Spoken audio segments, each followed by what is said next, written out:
Hello, and today I'll be reading Chapter 5 of James and the Giant Peach. Hope you enjoy. Chapter 5, The Little Green Things Escape. The next moment, James was running back towards the house as fast as he could go.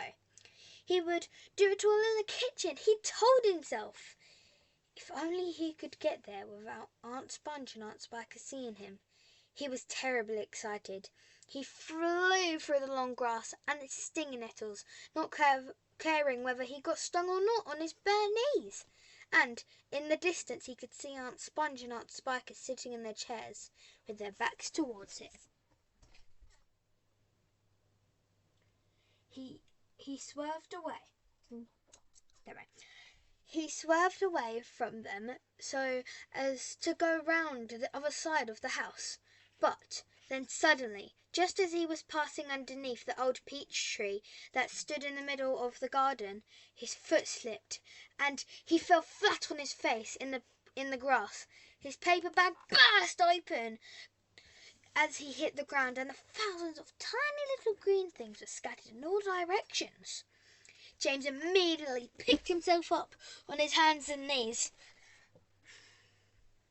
and started searching around for his precious treasures. But what was this? They were all sinking into the soil.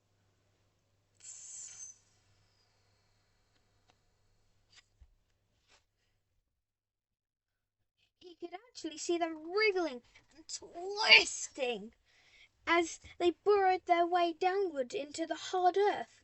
And at once he reached down a hand to pick some of them up before it was too late. But they disappeared right under his fingers. He went after some others, and the same thing happened. He began scrabbling around frantically in an effort to catch hold of those that were left, but they were too quick for him. Each time the tip of his fingers were just about to touch them, they vanished into the earth. And soon, in the space of only a few seconds, every single one of them had gone. James felt like crying. He would never get them back now. They were lost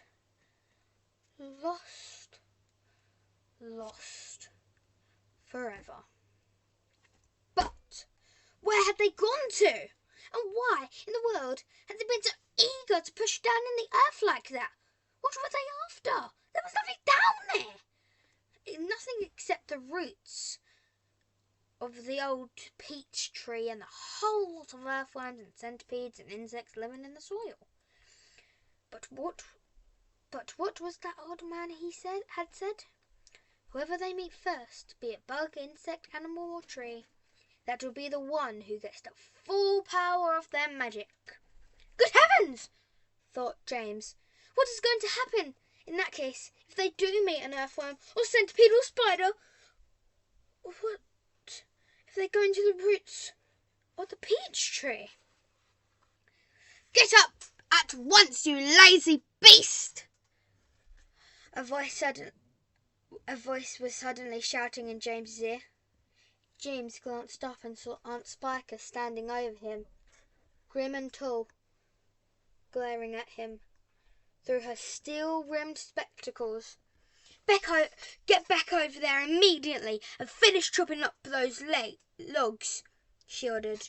Aunt Sponge, Pupley and as a jellyfish, came waddling up behind her sister to see what was going on.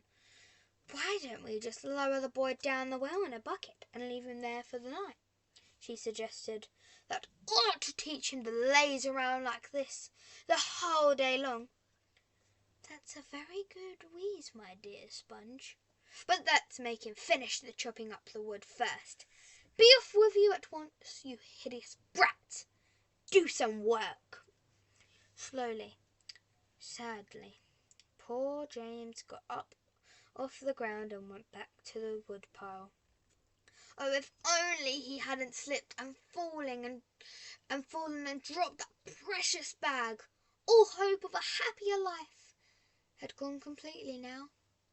Today and tomorrow and the next day and all the other days as well would be nothing but punishments and pain and unhappiness and despair.